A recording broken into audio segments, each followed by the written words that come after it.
بسم اللہ الرحمن الرحیم۔ اللہ کے نام سے شروع جو نہایت مہربان ہمیشہ رحم فرمانے والا ہے۔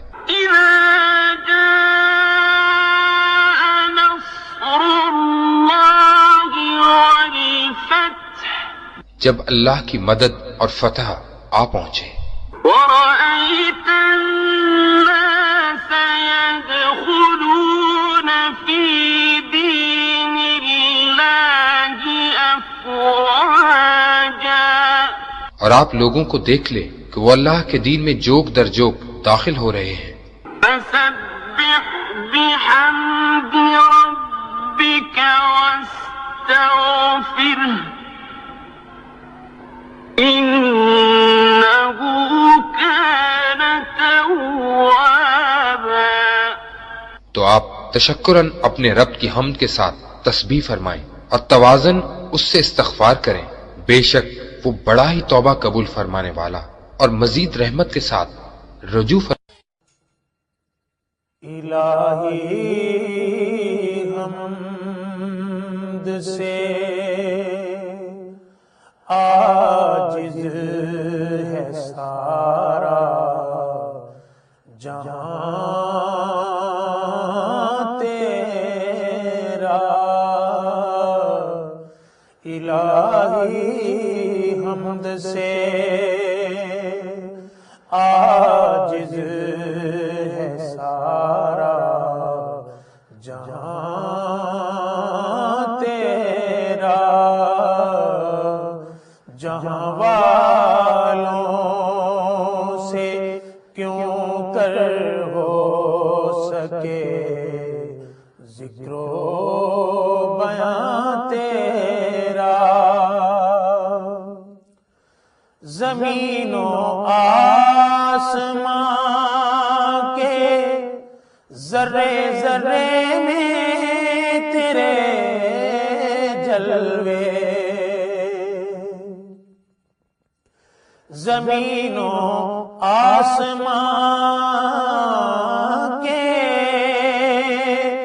ذرے ذرے میں تیرے جلوے، نگاہوں نے جدھر دیکھا نظر آیا نشان تیرا،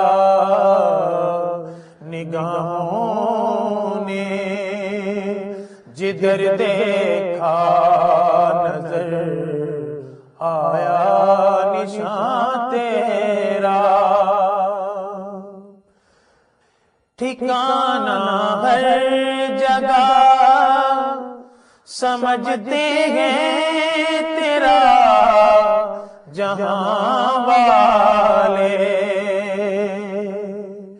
ٹھکانہ ہر جگہ سمجھتے ہیں تیرا جہاں والے،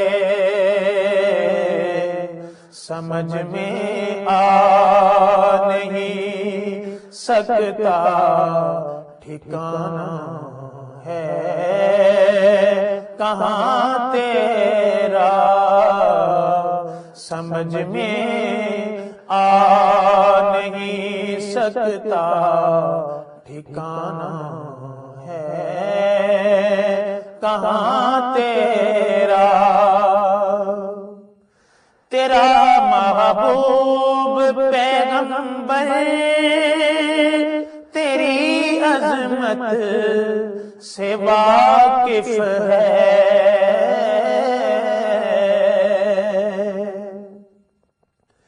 تیرا محبوب پیغمبر تیری عظمت سے واقف ہے، کہ سب نبیوں میں تنہا ہے وہ ایک رازداں تیرا، کہ سب نبیوں میں تنہا ہے وہ ایک رازداں تیرا،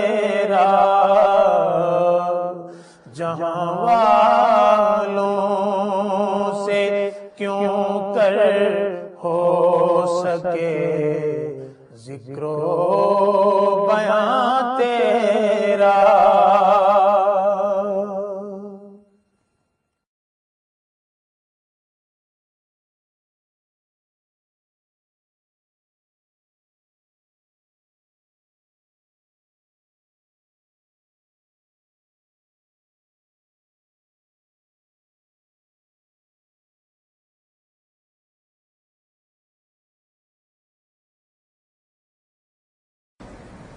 بسم اللہ الرحمن الرحیم۔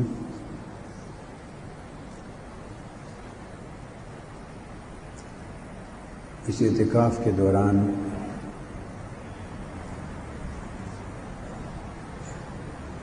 کچھ وظائف وہ ہیں جو عمومی نوعیت کے ہیں، جو آپ اس کتابچے کو پڑھ کے اس میں دی گئی ہدایات کے مطابق ان پر عمل درآمد کر لیں گے خود۔ سب سے پہلے ایک وظیفہ لا الہ الا اللہ کا، جسے آپ جاری رکھیں گے۔ لا الہ پڑھیے، الا اللہ کا وظیفہ آپ جاری رکھیں گے۔ اس کا طریقہ اس کتابچے میں بھی دیا گیا ہے، اور یہ جو الفیوزات المحمدیہ یہ کتاب ہے، اس کے صفحہ 65 پر اور اس سے آگے اس کی تفصیل درج ہے۔ تو لا الہ الا اللہ کا وظیفہ اس ہدایت کے مطابق جو درج ہے، اور اگر کوئی پورے طور پہ ہدایت کو سمجھ نہ سکے اور ملحوظ نہ رکھ سکے تو تب بھی توجہ سے، انہماک سے، آنکھیں بند کر کے، سر کی گردش کے ساتھ، ہلکی ہلکی ضرب کے ساتھ، خفی آواز کے ساتھ تو لا الہ الا اللہ کا وظیفہ اپنا مکمل کرے۔ اب یہ اگر آپ 1000 مرتبہ پڑھنے پہ کتنا وقت لگتا ہے اندازاً، اچھے طریقے سے پڑھیں، توجہ سے بتائیں۔ لا الہ الا اللہ کا وظیفہ 1000 مرتبہ کریں تو کتنا وقت لگتا ہے؟ پیر صاحب نے فرمایا 20 منٹ، آپ لوگوں نے کہا آدھا گھنٹہ، تو یہ سب کی رائے یہی ہے آپ کی؟ میں آپ پڑھنے والوں سے پوچھ رہا ہوں تاکہ آپ خود تعین کریں۔ آدھے گھنٹے میں آرام سے پڑھ لیں گے نا؟ 20 منٹ سے آدھا گھنٹہ تک یکسوئی سے پڑھیں، ایسے تیز کترنے کا کام نہ کریں۔ یکسوئی سے 2 زانوں یا 4 زانوں بیٹھیں اور اللہ کی طرف توجہ، قلب کی طرف توجہ، اور جب وظیفہ کریں تو توجہ میں یہ رکھیں کہ آپ گنبد خضراء کا اگر تصور کر سکیں تو وہ پختہ تصور قائم کر لیں کہ آپ گنبد خضراء کے سامنے آقا علیہ السلام کی بارگاہ میں متوجہ ہو کے بیٹھے۔ کوئی اس سے زیادہ جالی مبارک کا تصور کر سکے تو اور قریب تصور ہے وہ جالی مبارک، مواجہ شریف، قدمین شریفین، ریاض الجنہ کی سمت، جس سمت کا بھی تصور اپنی جن لوگوں کو حاضری نصیب ہوئی ہے اس حوالے سے، اور جن لوگوں نے تصویریں دیکھ رکھی ہیں اس طرح جالی مبارک کی اس سمت کا تصور کر لیں، مگر ایک تصور رکھے۔ 2 تصورات میں اپنے ذہن کو سفر نہیں کروانا، اس سے یکسوئی پیدا نہیں ہوگی۔ یا جالی مبارک کے تصور پہ کنسنٹریٹ کر لیں یا گنبد خضراء کے تصور پہ کنسنٹریٹ کر لیں، اور اگر اس سے زائد کوئی آقا علیہ الصلوۃ والسلام کی قبر انور کا تصور کر سکے تو پھر یہ بھی تصور ہے، یہ اس سے آگے کا تصور ہے کہ آقا علیہ الصلوۃ والسلام کی قبر انور کے سامنے آپ باادب 2 زانو ہو کر حاضر ہیں۔ یہ تینوں تصورات ایسے ہوں گے جیسے آپ بارگاہ رسالت مآب صلی اللہ علیہ وآلہ وسلم میں حاضر بیٹھے۔ سو ایک تصور کر لیں۔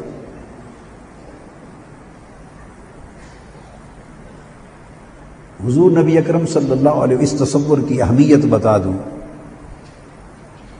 حضور نبی اکرم صلی اللہ علیہ وآلہ وسلم کے فجوزات اور آپ کے آداب اور آپ کی بارگاہ آج بھی اسی طرح پر تاثیر اور پر فیض ہے جیسے حیات ظاہری میں تھی. یہ بات طے شدہ ہے. یہ بات اس لیے جالی مبارک کے ارد گرد مدینہ پاک میں روضہ اطہر پر جب حاضری دیں تو اس کا وہی ادب ہے جس ادب کا حکم صحابہ کرام کو حیات ظاہری میں تھا. آپ سمجھ گئے؟ خلیفہ ابو جعفر المنصور، خلیفہ ابو جعفر المنصور امام مالک رحمۃ اللہ تعالی علیہ کے زمانے میں تھا. تو اس کی امام مالک سے مواجہ شریف کے سامنے مسجد نبوی کے اندر ملاقات ہو گئی. امام مالک حاضر تھے تو خلیفہ المنصور بھی آ گیا. اس نے آپ سے پوچھا کہ میں نے سلام عرض کر لیا ہے آقا علیہ السلام کی بارگاہ میں، اب دعا کس طرف منہ کر کے مانگوں؟ جالی مبارک کی طرف، قبر انور ہی کی طرف منہ کر کے دعا مانگوں یا قبلہ رخ ہو کر دعا مانگوں؟ تو امام مالک نے فرمایا خبردار، جس طرح سلام عرض کیا ہے دعا بھی حضور علیہ الصلوۃ والسلام ہی کی طرف منہ کر کے مانگو، چونکہ یہ بارگاہ اسی طرح ہے جیسے آقا علیہ السلام کے وصال سے پہلے حیات ظاہری میں تھی.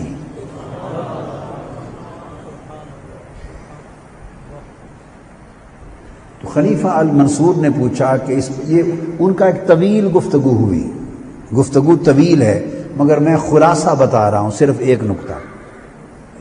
قاضی ایاز رحمۃ اللہ تعالی علیہ نے روایت کر کے یہ پوری تفصیلی گفتگو الشفاء میں روایت کی ہے، نقل کی ہے قاضی ایاز نے.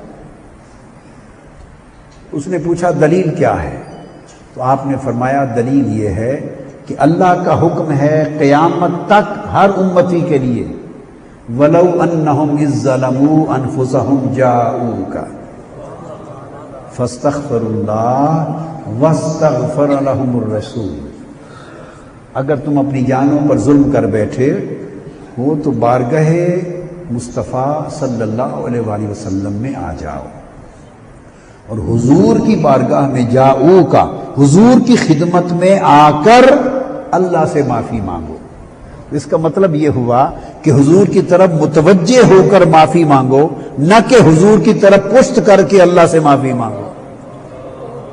اللہ تو تمہیں گھر سے اٹھا کر دور دراز سے بلا کر جاؤ کا حضور کی بارگاہ میں پیش کر رہا ہے کہ اس بارگاہ میں پیش ہو کر مجھ سے معافی مانگو. اور اگر یہاں پہنچ کر تم پشت کر کے ادھر منہ کر لو تو تم نے تو جاؤ کا کی مخالفت کر دی.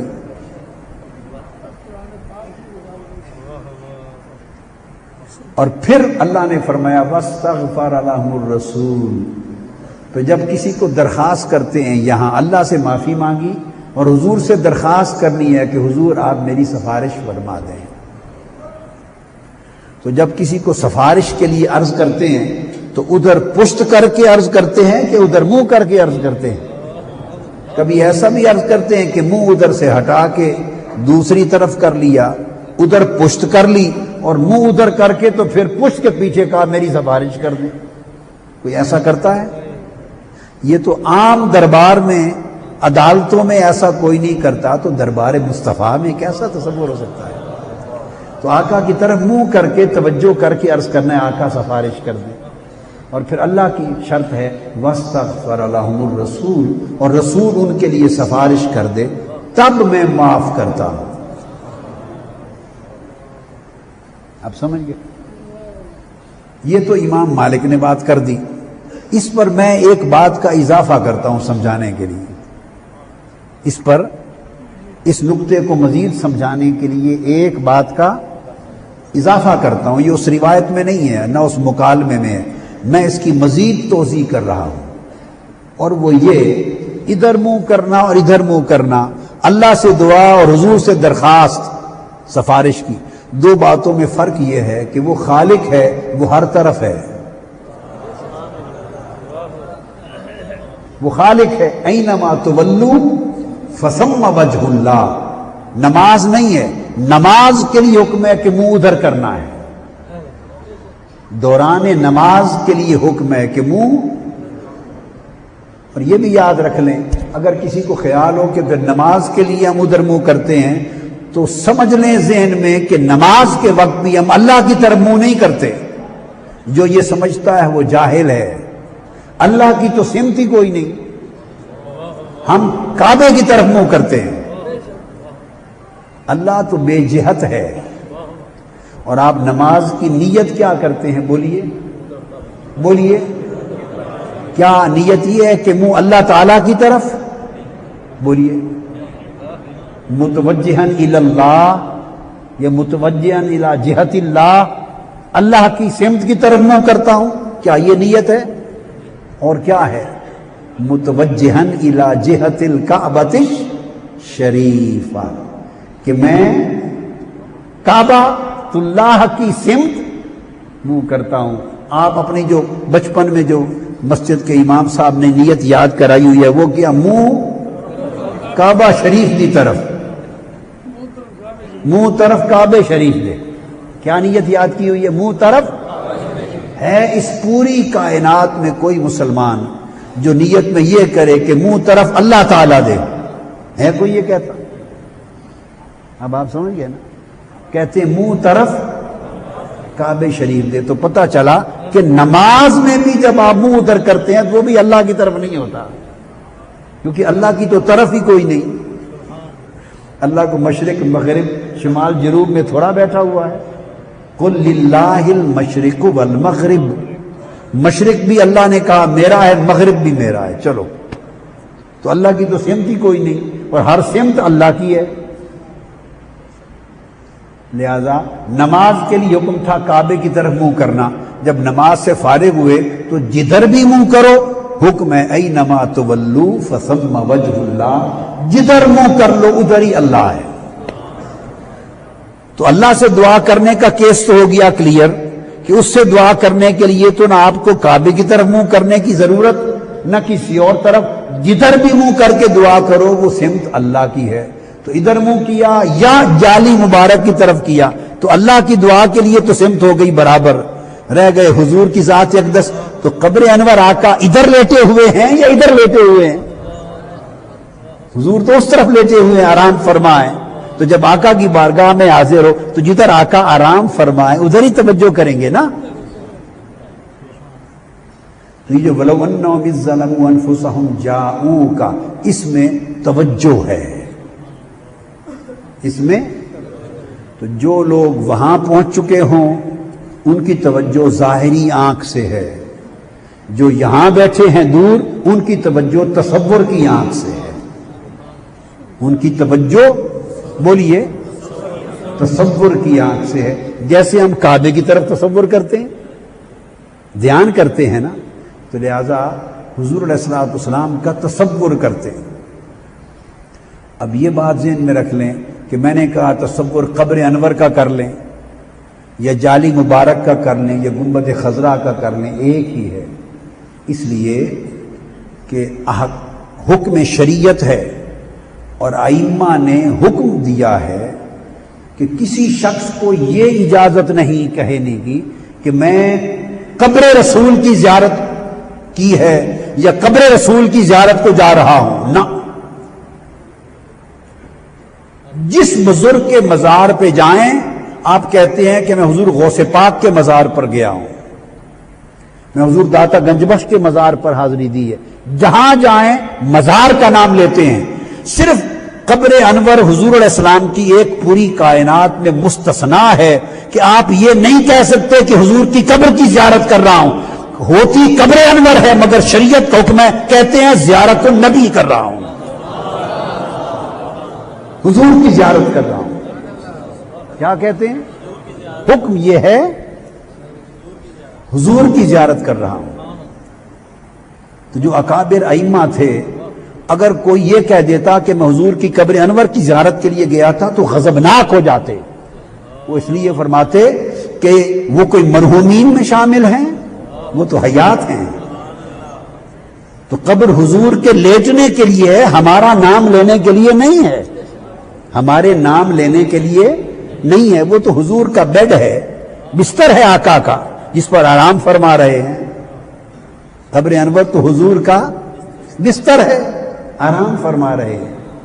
لہذا تو قبر انور سے بھی وہی فیض ہے جو آقا علیہ السلام کی ذات پاک سے فیض ہے. وہی آداب ہیں، وہی فیض ہے، وہی برکات ہیں. وہی برکات جالی مبارک کی ہیں، وہی گنبد خضرا کی ہیں. تو جس چیز کا تصور کر لیں وہ تصور رسالت مآب ہوگا، حضور علیہ السلام کا تصور ہوگا. حتیٰ کہ کسی کا تصور گنبد خضرا تک بھی پختہ نہ ہو تو وہ مدینہ شہر کا تصور کر لے تو اس تصور سے بھی فیض مل جائے گا. شہر مدینہ کا تصور کر لے تب بھی فیض مل جاتا ہے. آپ سمجھ گئے نا بات کو؟ چونکہ اس پورے شہر پر آقا علیہ السلام کے انوار اور تجلیات براہ راست پڑ رہے ہیں. تو تصور کر لیں کہ آقا کی بارگاہ میں حاضر ہیں اور پھر وظائف کریں جو وظائف بھی کرنے. اچھا بعض لوگ ایسے ہوں گے اپنی اپنی طبیعتیں ہیں، بعض کی طبیعتوں میں کعبہ شریف کا، کعبۃ اللہ کا تصور زیادہ آسانی سے قائم ہو سکتا ہے بجائے گنبد خضرا کے. اس میں کوئی برائی کی بات نہیں ہے، یہ ایک پریکٹس ہے، یہ ایک تصور کی، تخیل کی بات ہے. لہذا جو کعبۃ اللہ کا تصور اور تخیل بڑی آسانی سے اور بڑا پختہ قائم کر سکیں ان کے لیے دوسرا تصور یہ اجازت دے رہا ہوں. وہ کعبۃ اللہ کا، صحن کعبہ کا اور کعبہ شریف کے سامنے حاضر ہونے کا تصور کر لیں. تو دو تصورات کی اجازت، کعبۃ اللہ کا بھی کر سکتے ہیں اور گنبد خضرا اور روضہ پاک صلی اللہ علیہ وسلم کا بھی کر سکتے ہیں. جو پختہ قائم ہو جائے اس کو جاری رکھیں، چونکہ اس تصور کے قائم رکھنے سے آپ کے فیوزات کا ایک تانا بانا قائم ہونا ہے. تصور شیخ کی بھی اجازت ہوتی، اولیاء نے، صوفیاء نے تصور شیخ کو بھی آقا علیہ السلام کے تصور کی ہی شبیہ اور اسی کا حصہ اور جز مانا ہے، اسی کا تسلسل مانا ہے. تو یہ تصور کر کے 1000 مرتبہ تو آپ روزانہ کا پڑھیں گے لا الہ الا اللہ. ایک وقت مقرر کر لیں کوئی آپ کی ثوابدید پہ ہے اور اس میں 1000 مرتبہ لا الہ الا اللہ کریں. ٹھیک ہوگا. اس کے بعد دوسرا وظیفہ اللہ کا. کیا؟ اللہ. بس صرف 2 وظیفے، پہلے نفس امارہ کا، یہ ہمیشہ چلے گا، اور نفس لوامہ کا. اللہ کیا؟ اور یہ صرف نفس لوامہ کا مت سمجھیں کہ دوسرے نفس کا وظیفہ ہے، اس میں ذات کا وظیفہ ہے. اس کی برکات آگے تک ہے. اس کو آپ کتنی دیر میں 1000 کتنی دیر میں پڑھ لیتے ہیں؟ ایسا صرف اللہ اللہ اللہ اللہ اس طرح کر کے 1000 کتنی دیر میں؟ 15 منٹ میں؟ جی 15 سے 20 منٹ. ٹھیک ہے. تو اس وظیفے کو اگر آپ 5000 کر لیں تو آپ کا کتنا بن جائے گا؟ ہیں یہ 5000 کا یومیہ وظیفہ ہے. 1000 کا لا الہ الا اللہ کا یہ مسلسل بیک اپ وظیفہ ہے تاکہ آپ کو نیچے نہ گرنے دے اور آگے آگے بھیجے. لا الہ الا اللہ نیچے نہیں گرنے دیتا. اور اللہ کا وظیفہ آپ کے لیے 5000 مرتبہ اللہ پڑھنا ہے. اب اس کے 2 اوقات بنا لیں، چاہیں تو 3 اوقات میں تقسیم کر لیں. اگر 1.5 گھنٹہ کا وظیفہ ہے تو آدھا آدھا گھنٹہ 3 اوقات میں بنا لیں یا ایک وقت میں ایسے جیسے چاہیں دن بھر میں تقسیم کر لیں، نمازوں کے بعد تقسیم کر لیں، یہ آپ اپنی سہولت کے مطابق کر سکتے ہیں۔ عدد بتا دیا آپ نے پورا کرنا ہے۔ 1000 لا الہ الا اللہ یومیہ 10 دن چلے گا، گویا 10 دنوں میں لا الہ الا اللہ، اور ہر بار جب آپ ختم کریں اپنا وظیفہ 100 مرتبہ تسبیح ختم کریں تو محمد رسول اللہ، جب تسبیح ختم ہو پھر دوسری تسبیح جب پڑھیں 100 مرتبہ محمد رسول اللہ پڑھ کے 99 مرتبہ لا الہ الا اللہ، 100ویں مرتبہ پورا کلمہ طیبہ پڑھ لیں، پھر لا الہ الا اللہ، تسبیح مکمل ہو تو محمد رسول اللہ۔ اور اللہ کا وظیفہ 5000 مرتبہ۔ یہ 2 وظائف آپ کے تزکیہ نفوس، طہارت نفوس اور نفوس کی ترقی اور انوار کے لیے، اور اگلا وظیفہ آپ کا یا نور یا منور، یا نور یا منور، یہ نسبت طہارت کا وظیفہ ہے۔ یہ کتنی دیر میں پڑھ لیں گے اگر 1000 مرتبہ پڑھنا چاہیں؟ جی اس کو چاہیں تو بے شک 500 کر لیں، یا نور یا منور، اور اجازت ہے دوسرا اسی میں یا طاہر یا مطہر، یہ دونوں وظائف نسبت طہارت کے ہیں۔ یا نور یا منور پڑھ لیں، یہ آسان ہے، جلدی پڑھا جائے گا۔ یا نور یا منور، کیا یہ باطن کے اندھیروں کو بھی ختم کرے گا یہ وظیفہ، 500 مرتبہ رکھ لے، باطن کے اندھیروں کو ختم کرے گا، باطن کے اندھیروں کو ختم کرے گا، روشنی دے گا قلب اور باطن اور سینے میں، نور پیدا کرے گا۔ آپ اس تصور کے ساتھ بیٹھیں، اس سے 10 دنوں میں انشاءاللہ اپنے قلب اور باطن اور سینے میں آپ جائیں گے تو محسوس کریں گے ہلکا پن اور نور آ گیا ہے، نور محسوس کریں گے، آپ کو احساس ہوگا۔ جب آنکھیں بند کریں گے تو آج کی کیفیت اور 10 دن بعد کی کیفیت مختلف ہوگی انشاءاللہ تعالی۔ اس کو 500 مرتبہ کر لیں۔ کیا میں آخری بتا لوں وظیفہ، پھر اوقات کا تعین کریں گے، اس میں اگر کم کرنا ہوگا تو اللہ کا عدد کم کروا دوں گا، اوقات کی تقسیم کر لیں۔ یہ 3 وظائف آ گئے، کتنے بولیے کون کون سے؟ الا اللہ، دوسرا اللہ، تیسرا یا نور یا منور، اور چوتھا وظیفہ 1000 مرتبہ آپ نے دن میں پڑھنا ہے۔ الصلاۃ والسلام علیک یا رسول اللہ، الصلاۃ والسلام علیک یا نبی اللہ، الصلاۃ والسلام علیک یا حبیب اللہ، الصلاۃ والسلام علیک یا رسول اللہ جب کریں آنکھیں بند کر کے تو دائیں طرف، سر کو دائیں طرف کر کے پڑھیں۔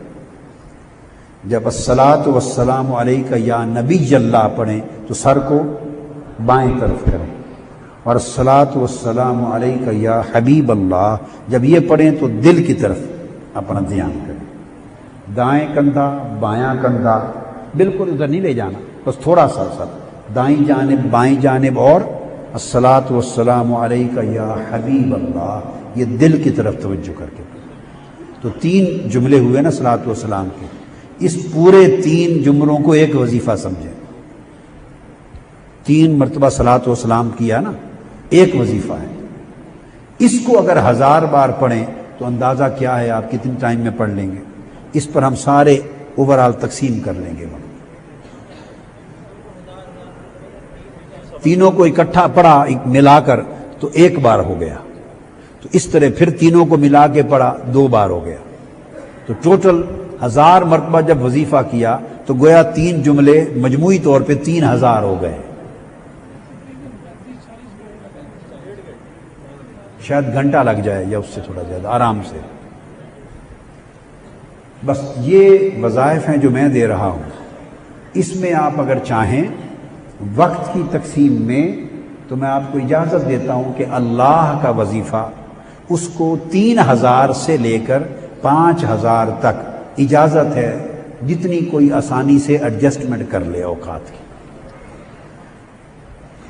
وہ 3000 بھی کر سکتے ہیں اور کوئی 4000 کر سکتا ہے یا کوئی 5000 ایڈجسٹ کر سکتا ہے سکون سے تمام اوقات کو، تو اجازت ہے۔ تو 3000 اقل گویا نصاب ہے ان 10 دنوں کے وظیفے کا اللہ کا۔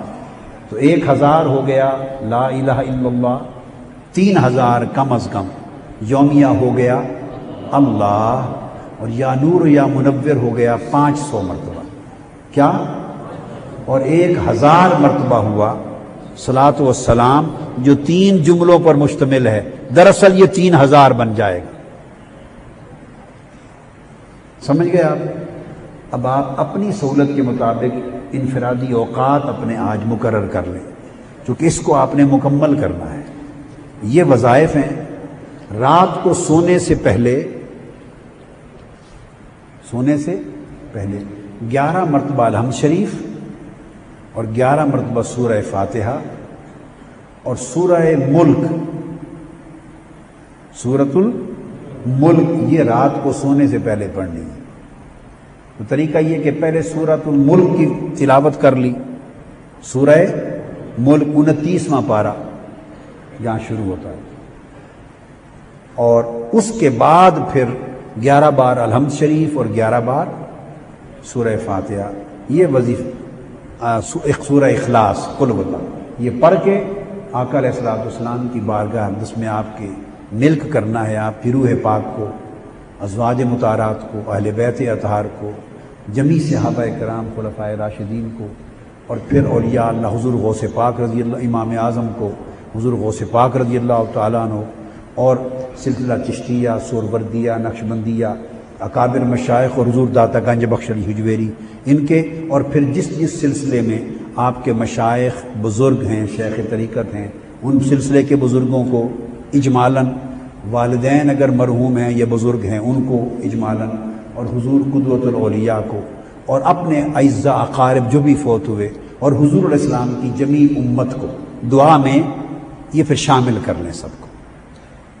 تو یہ ایصال ثواب کرنا ہے، اور سینے پر پھونک لینا ہے، سورہ ملک پڑھ کے سینے پر پھونک لینا ہے، ایک بار سورہ ملک، ایک بار سورہ ملک، اور بآخر پر 11 مرتبہ الحمد شریف اور 11 مرتبہ قل هو اللہ احد، سورہ اخلاص۔ یہ رات کا وظیفہ ہے سونے سے قبل۔ تو اللہ تبارک و تعالی ان وظائف کے ذریعے بہت برکتیں اور بڑی رحمتیں عطا فرمائے گا، اور بہت نور عطا کرے گا۔ اور 2-3 ہدایات جو اس وقت کے بعد آپ اپنے اوپر لازم کر لیں گے، وہ یہ کہ گفتگو اور گپ شپ یہ ٹوٹلی بین ہے، اللہ خیر کے لیے، دین کے لیے، خیر کے لیے۔ لیکن میں آپ کو اس لیے اس کو نہیں کہتا کہ ہر بندہ اس خیر کا امتیاز نہیں کر سکتا، اس خیر کا امتیاز نہیں کر سکتا۔ دین کی بات، دعوت و تربیت کی بات، تنظیم کی تربیت اور نصیحت کی بات، اسلام کی بات، یہ ساری بات کلمات خیر میں آتی ہیں۔ یہ تعلیم، تربیت، لینا دینا، سمجھنا، یہ بولنا، یہ گفتگو میں شمار نہیں ہوتا۔ گفتگو سے مراد اپنی گپ شپ، کاروبار کا حال احوال پوچھا، گھر کا حال احوال پوچھا، کتنے کما رہے ہیں، نفع کیا ہو گیا، نقصان کیا ہے، بڑا مندہ جا رہا ہے، کاروبار بیٹھ گیا بالکل، بڑا یہ ہو گیا، ستیہ ناس ہو گیا، خرچ یار اتنے بڑھ گئے، مہنگائی ہو گئی، گھر کا اتنا خرچ ہے، انکم اتنی ہے، قرضہ اتنا چڑھ گیا، یہ ساری اس طرح کی گفتگو، فلاں یار ایسا ہے، وہ فلاں بندہ ایسا، یہ ساری گفتگو جو ہوتی ہے یہ دنیاوی گفتگو ہے، یہ بین ہے، یہ بین ہے۔ اپنی نصیحت لینے، تربیت لینے، یہ ضرورت اور حاجت کی گفتگو، اس کے لیے کوئی بات کرنا، پوچھنا، بیمار ہے اس کی مزاج پرسی کریں، خیریت، تو یہ عام گفتگو اس وقت کے بعد بین ہے۔ اچھا، دوسری چیز وظیفہ صحبت ہے۔ صحبت کے آداب میں سے ایک وظیفہ دے رہا ہوں، وہ یہ جتنے ضعیف لوگ ہوں کیا یا بیمار لوگ ہوں تو ان کو دبانا ضرور ہے. ہر جوان شخص ضعیفوں بیماروں کو کچھ دبا کے ان کی خدمت کرے. تکیے رکھ دیں پراپر، بستر صاف کر دیں، ان کا سامان آگے بچھا ہوا اس کو سیٹ کر دیں، دوسرے کی صفائی کر دیں، برتن صاف کر دیں، کھانا کھایا پلیٹ صاف کر دیں دوڑ کر، بستر بچھا دینا، سامان کو ٹھیک کر دینا، صفائی کر دینا، برتن صاف کر دینا. یہ آپ کو میں حسن صحبت کے آداب میں سے وظیفہ دے رہا ہوں. اس کو بطور وظیفہ کرنا ہے. جب کھانا آئے تو کوشش کریں پہلے دوسروں کو دیں، پہلے دوسروں کو دیں، اور پھر بعد میں کسی کو پانی کی ضرورت ہے تو کوشش کریں اٹھ کے دوڑ کے پانی بھی دیں اس کو. یہ نہ کہیں کہ مجھے پانی ذرا دینا، بلکہ دوسروں کو دیں، مانگیں نہیں. تو یہ 3 چیزیں آپ کو حسن صحبت کے طور پر بطور وظیفہ دے رہا ہوں.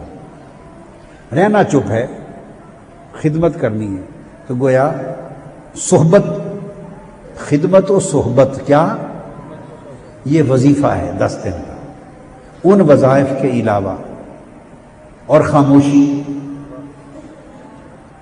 یہ بھی وظیفہ ہے اللہ کے لیے. خاموشی اللہ پاک نے فرمایا تھا سیدنا زکریا علیہ السلام کو کہ 3 دن کی خاموشی طاری کرتے ہیں آپ پر، تو آپ کو علامت ہو جائے گی یہ کہ دعا قبول ہو گئی ہے. تو اس سنت میں آپ پر 10 دن کی خاموشی ہے کہ سوائے حاجت کے نہیں بولنا. بس یہ وظائف اور معمولات ہیں. اللہ تبارک و تعالیٰ اس میں خیر فرما دے. اس میں اور 2 ذکر آئے ہیں، ایک سیدہ مریم رضی اللہ تعالیٰ عنہا کا، بلکہ 3 ذکر آئے ہیں. سب سے پہلے سیدنا ابراہیم علیہ السلام کا. اللہ پاک نے فرمایا کہ جب ابراہیم علیہ السلام الگ ہو گئے، کیا یعنی تنہا ہو گئے، الگ ہو گئے، تو تب ہم نے انہیں یعقوب کی نعمت عطا کی، اسحاق کی نعمت عطا کی. تو یہ جو الگ ہونا ہے، بول چال بند کر دینا، کچھ علیحدگی، آپ آدھی علیحدگی کر کے آ گئے گھروں سے، کاروبار اور گھر بار سے، آدھی علیحدگی کچھ خاموشی سے ہو جائے گی، کیا، اور کچھ کھانا، ذائقہ، آرام، ان چیزوں سے بھی الگ ہو جائیں، 10 دن علیحدہ ہو جائیں.